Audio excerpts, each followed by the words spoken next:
무용수이자 안무가, 배우, 예술감독, 이분 자체가 예술입니다. 김설진 씨 모셨습니다. 반갑습니다. 반갑습니다. 네, 안녕하세요. 김설진입니다. 워낙 유명하셔서 다들 아시겠지만 모르죠. 모르시는 분들을 위해서 간단히 자기 소개 좀 부를 수 있을까요? 이것저것 하고 있는 김설진이라고 합니다. 정말 감사하게 우리나라 무용계를 우리 대한민국의 무용계를 그래도 좀 대중화시켜 주신 분으로 너무 감사한 분으로 저는 알고 있습니다. 선배님한테 배워가지고 춤을 처음 사랑하게 된 순간을 기억하시죠? 초등학교 때?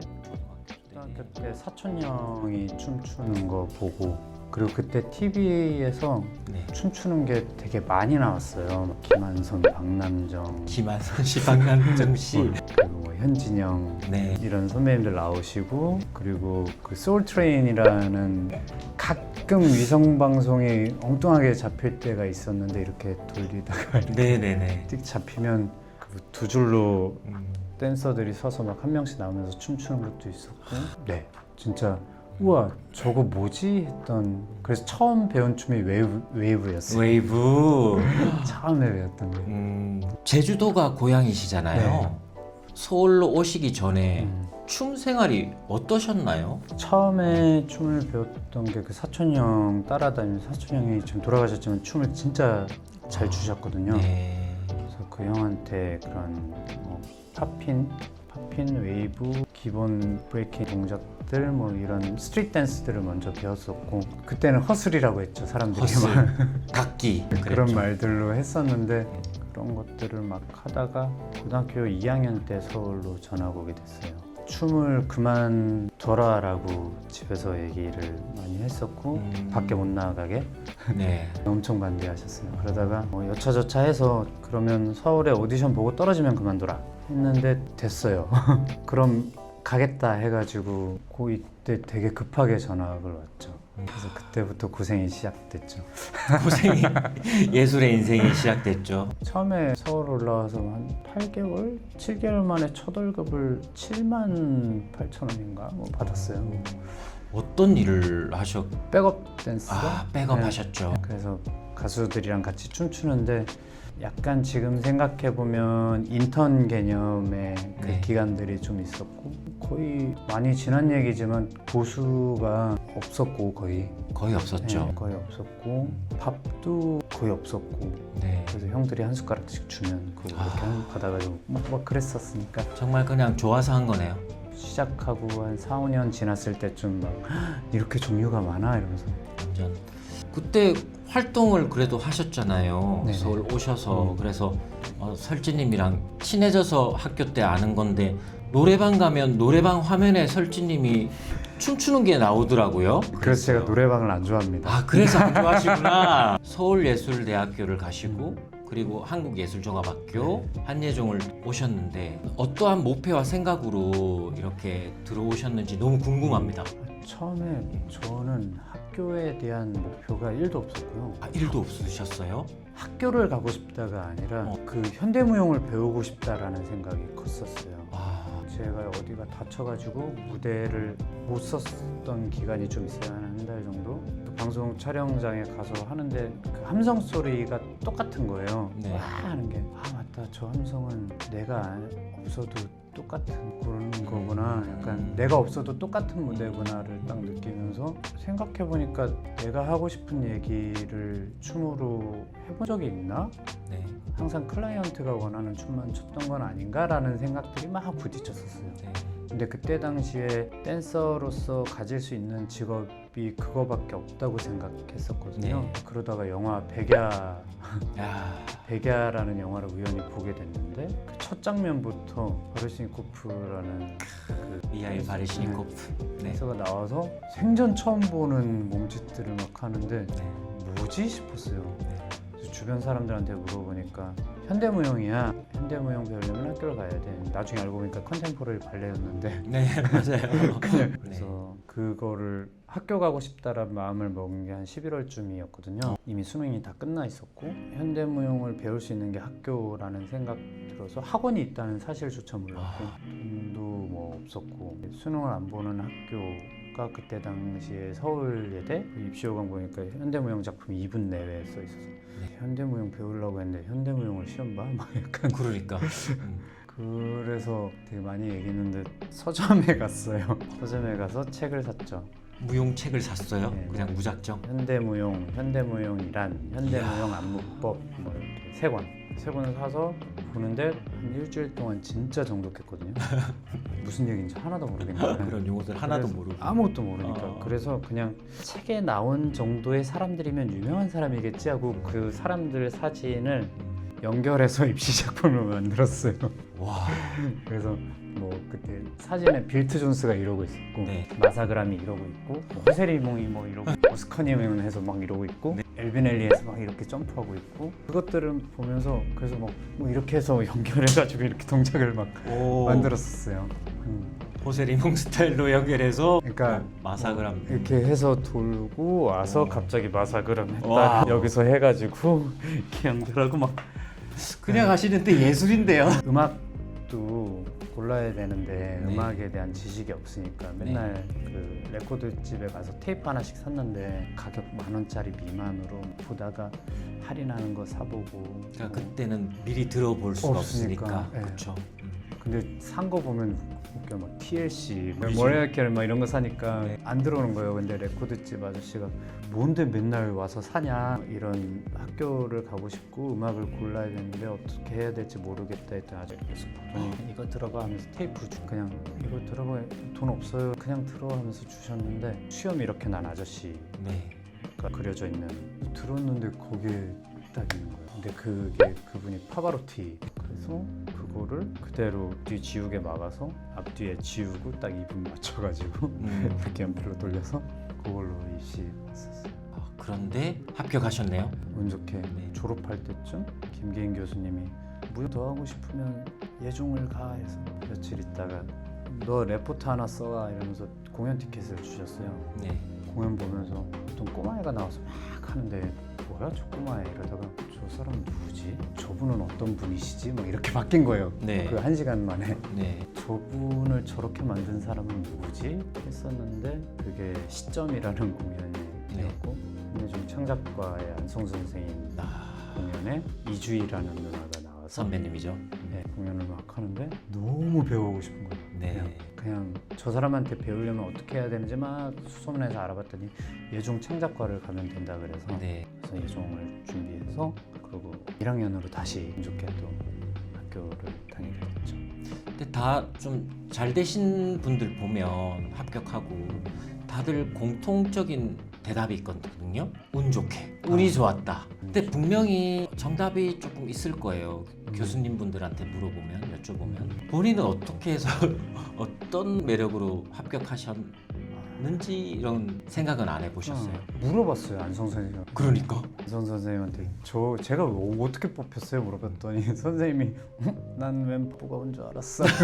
지금 목소리 똑같으셨어요. 제가 이은경이라는 친구가 네네네. 시범으로 있었어요. 저보다 1년 그렇죠. 선배거든요. 네네네. 저보다 키 큰 여자가 네. 시범으로 있었고 그리고 제 뒤에도 은경이랑 같은 사이즈의 여성분이 제가 그 사이에 껴서 바를 하는데 아무래도 제가 안 보일 것 같아가지고 막 길게 막 이렇게 하면서 발레 시험을 보고 그리고 현대무용도 처음 해보는 동작들인 거예요. 뭐 이렇게 네네. 하다가 뭐 이렇게 하는데 혼자 막 이렇게 하면서 앞으로 나가고 남들 다 이렇게 하는데 혼자 이렇게 하고 있고 뭐 되게 말도 안 되게 봤어요.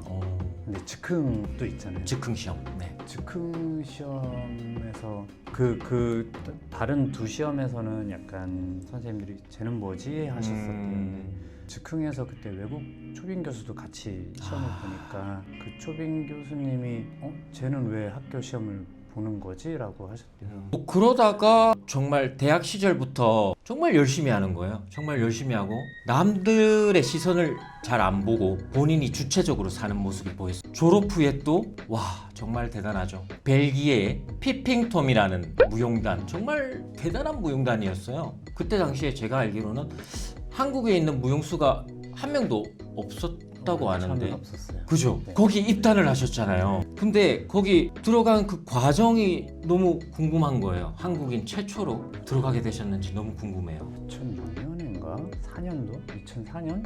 한번 피핑텀이 한국에 공연 왔어요. 네. 우와, 그 르자르당이라는 공연이었는데 한번 같이 해보고 싶다라는 생각을 그냥 쓱 지나갑니다. 생각만. 2006년도인가 공연을 또 왔어요. 근데 이번엔 좀 규모가 커져서 온 거예요. 근데 거기 젊은 남자애도 있고 질투가 나는 거예요. 저기 내가 있어야 되는데라는 말도 안 되는 상상을 하면서 2008년도에 오디션 공고가 떴어요. 드디어 처음으로. 처음으로. 그래서 무조건 저기 가고 싶다라는 생각으로 네. 거기에 오디션 루트에 맞춰. 근데 갈 돈이 없잖아요. 벨기에에 갈 돈이 없죠. 그래서 신진예술가 지원기금을 신청해가지고 와. 거기 그 지원을 좀 받아서 그렇게 가서 보게 됐죠. 우여곡절 끝에 피핑덤 오디션 기간에 또 가서 보고 가서 오디션을 보셨네요. 네, 운 좋게. 근데 또 운 좋게 피핑덤 오디션 비엔나에서 마지막 오디션이 있어. 그러니까 도시마다 돌아다녔던 거. 비엔나에서 마지막에 있어. 언제 월요일에서 그때 토요일이었거든요. 짐 싸갖고 바로 비엔나로. 비엔나로 제일 싼 기차 티켓을 탔는데 네. 역마다 쓸 줄 몰랐어요. 역마다 섰구나. 벨기에에서 비엔나까지 가는데 역마다 쓰니까 거의 20시간 넘게 걸려서 겨우겨우 오디션 전에 도착해서 오디션을 봤죠. 아무래도 지금 얘기를 했는데 시청자분들은 피핑턴 무용단을 일단은 무용을 모르시는 분들이 많으니까 혹시 피핑턴 무용단에 대해서 간단히 설명을 좀 해주실 수 있나요? 일단 무용단의 특이점은 네. 그 부부의 아이 기어다니는 아이부터 같이 출연을 했었거든요. 그러니까 만 2세부터 만 83세까지 있었던. 와, 연령대가 정말 어마어마하네요. 그래서 출연자 각자의 크리에이티브를 되게 많이 존중해주고 네. 같이 협업하면서 사람 사는 얘기들을 하는데 저희끼리 막 만든 얘기가 있어요. 이게 원래 탄치 시어터다 뭐다 막 얘기하다가 우리 이거 하는 게 컨템포러리 댄스라고 하기에는 정의가 좀 또 네. 갇히는 또 것 같아라고 해서 제가 농담으로 그럼 초현실주의 무용이라고 해 했는데 그게 어느 순간 됐어요? 적용이? 기사처럼 막 초현실주의 무용 막 이렇게 막 시작했어요. 그래서 초현실주의 작가들 그림들 보면 막 현실에서 네. 왜곡된 다른 그림들을 네. 막 보이잖아요. 그게 무대에서도 일어날 수 있죠. 그래서 그런 작업들을 많이 하는 편이고 그러니까 막 바람에 날아다니고 막 그러셨잖아요. 상상하는 것들, 만화적 상상들을 영화적 기법으로 풀어내는 것들이 좀 많이 지금 무용 지망생 분들한테 굉장히 도움될 것 같은데요. 네. 그 무용단에서 피핑텀에서 가장 많이 배운 것과 깨달음이 좀 무엇이었는지 말씀해 주실 수 있으신지. 작업을 대하는 태도? 네, 그게 너무나 달랐던 것 같고 그리고 아예 삶이에요. 아예 삶 안에 막 있었던 거 다.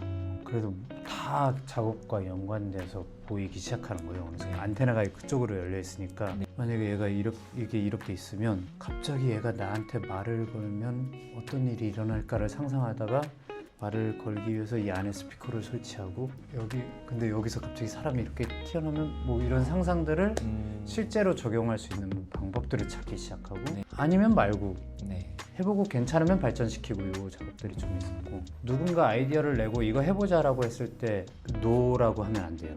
제 규칙이거든요. 무조건 해봐야 돼요. 정해진 규칙이네요. 별로인 줄 알았던 아이디어가 좋을 때도 있고 되게 좋을 줄 알았는데 별로인 게 또 있어서 그렇죠. 그러니까 이게 좋다 낫다를 하기 전에 그냥 해보자 이거예요. 무조건. 누가 아이디어로 야 너 내가 이렇게 있을 때 여기서 앉았다 확 넘어져줘 뭐 이런 거 얘기하면 네. 해야 돼요 무조건. 그리고 그 아이디어를 누군가 봤을 때 그거 좀 별론 것 같아 그거 좀 아닌 것 같아 라는 부정적인 견해를 굳이 얘기하지 말자. 왜냐하면 이거보다 이게 좀 나은 것 같아 이거 별론 것 같아 얘기하다 보면 그 대화의 끝은 나도 너 싫어로 끝난다는 거예요. 맞아요. 나도 너 싫어 이렇게. 네. 근데 그거보다 이렇게 하면 좀 더 좋을 것 같아 하고 아이디어를 추가하는 거죠. 네. 되게 별로인 것 같았는데 아까 이 꽃이 막 말을 한다고 했으면 그러면 갑자기 얘가 노래를 하는 거야. 그래서 여기서 갑자기 하이라이트해서 여기서 분수가 확 나와. 그럼 우린 거기서 이렇게 춤을 춰. 네. 근데 분수 맞은 몸이 점점 이렇게 빨갛게 변해. 그 얘가 갑자기 막 날아다녀. 그럼 우리가 막 부서지기 이렇게까지 막 상상해 보는 거죠. 초현실주의 확실합니다. 그러니까 그거를 네. 어떻게 구현할 수 있을지를 책임지는 거죠. 근데 그 친구 아이디어가 만약에 가만히 앉아 있는 거였어요. 그러면 네. 그 가만히 앉아 있는 거를 괜찮게 보이기 위해서 부수적인 것들이 뭐가 필요할지 상상해 보는 거예요. 거기에 에너지를 쏟는 게 훨씬 제품 만드는데 효율적이죠. 효과적이다. 방송을 보는데 설진님이 나오시는 거예요. 프로그램 엠넷 프로그램이죠. 댄싱 라인. 어떻게 하다가 댄싱 라인에 또 나오게 되셨는지. 다 반대했어요. 제가 나가기 전에 나 혹시 여기 나가볼까? 100 다 와이프를 포함한 100명이면 100명이 다 반대했다. 네가 거기 나가서 뭐 하려고 왜 나가려고 하냐, 플러스 될 게 뭐 있냐. 근데 반대로 생각하면 굳이 마이너스 될 것도 없는 것 같은 거예요. 저는 한국 가서 어떻게 하지? 다시 뭔가 시작해야 되는지. 그래서 가장 빨리 가장 많은 댄서들을 만나고 가장 다양한 댄서들을 한 번에 만날 수 있는 게 방송이었어요. 방송. 댄싱 라인이란 프로그램이 그때 시즌 1을 네. 한 걸 받고 나중에 받고 2를 한다 그래서 여기 가면 댄서들을 가장 빨리 만날 수 있지 않을까? 그러니까 네. 커뮤니케이션이 생기지 않을까? 또 하나는 그러면 그 댄서들을 만나서 요즘 좀 변화한 춤들 혹은 다른 장르에 있는 춤들을 좀 교류하면서 배울 수 있지 않을까? 네. 하는 생각. 그리고 세 번째는 현대무용이 저거만 있는 건 아닌데 그렇죠. 저렇게 입시무용이라고 하는 그 그렇죠. 컷만 있는 건 아니고 네. 되게 다양하게 있는데 그것도 좀 알려주고 싶다라는 그 한켠에 그래서 나가야지 하고 서류 쓰고 아, 서류를 직접 쓰셨구나. 쓰고 보냈어요. 보냈는데 발표 나기 한 일주일 전쯤에 어떤 작가가 이메일이 왔어요. 네. 막 봤는데 참가해 줄 수 있냐고. 그렇게 해서 오디션을 해외에 있는 참가자 자격으로 오디션을 지원을 했는데 지원한지 몰랐군요. 작가분이. 워낙 많아요. 작가분들이 워낙 많아서. 근데 참가해달라고 연락이 왔었네요. 근데 우승하셨잖아요. 너무 웰던 얘기하면 이렇게 우승을 했고. 다양한 장르들을 보여주신 것 같아요. 그래서 설진님이 우승하시고 제가 알기로는 현대무용을 시작한 인구가 많아졌어요. 일단 방송을 하니까 한순간에 또 유명해지셨잖아요.